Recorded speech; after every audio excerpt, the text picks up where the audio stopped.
या ठिकाणी जे आहे त्यांचं स्वागत जे आहे ते करण्यात येणार आहे।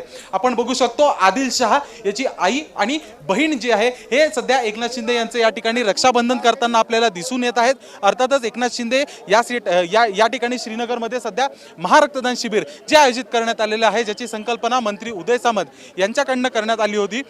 यांच्या याच कार्यक्रमासाठी जे आहेत ते सध्या या ठिकाणी पोहोचलेले आपल्याला दिसून येत आहेत। जी सध्याची ही थेट दृश्य आपण पाहत आहोत जम्मू काश्मीर मधून उपमुख्यमंत्री एकनाथ शिंदे हे जम्मू काश्मीर मध्ये पोहोचलेले आहे। त्यांचं भव्य स्वागत जम्मू काश्मीर मध्ये करण्यात येत आहे। तर राखी बांधून रक्षाबंधन होतं आणि त्याच निमित्ताने राखी बांधून त्यांचं स्वागत जम्मू काश्मीर मध्ये झालेलं आहे।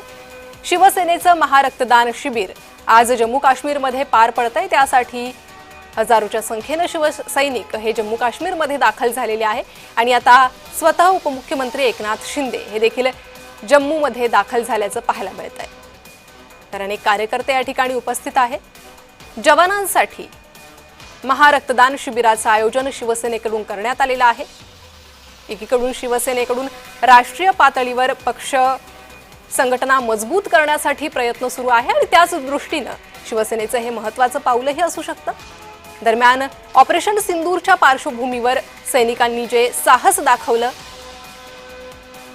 त्याच्याच सन्मानार्थ या महारक्तदान शिबिराचं आयोजन करण्यात आलेलं आहे।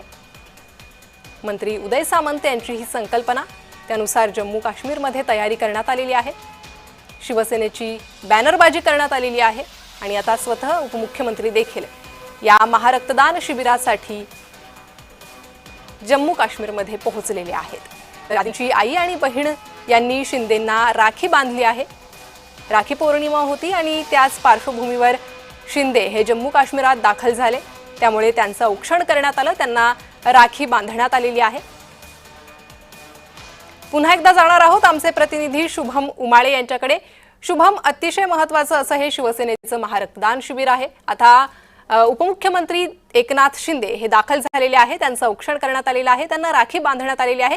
एकूणच कसा हा शिबिर असेल, दिवसभरात कसं हे महारक्तदान शिबिर पार पडेल?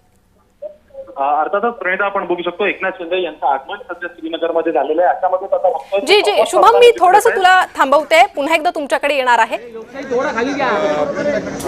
एक अच्छा ये और एक खुशी की भी बात है, इसलिए मैं उनको सभी लोगों को बहुत बहुत शुभकामनाएं देता हूँ और बधाई देता हूँ।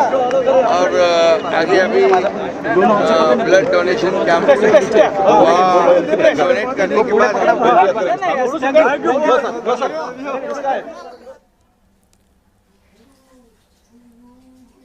पुन्हा एकदा जाणार आहोत आमचे प्रतिनिधी शुभम उमाळे यांच्याकडे। शुभम, प्रणिता, आपण बघू शकतो एकनाथ शिंदे हे सध्या श्रीनगर या ठिकाणी पोहोचलेले आहेत। तर त्यांना रक्षाबंधन करून राख्या बांधून त्या ठिकाणी यांचं स्वागत जे आहे ते करण्यात आलेलं आहे।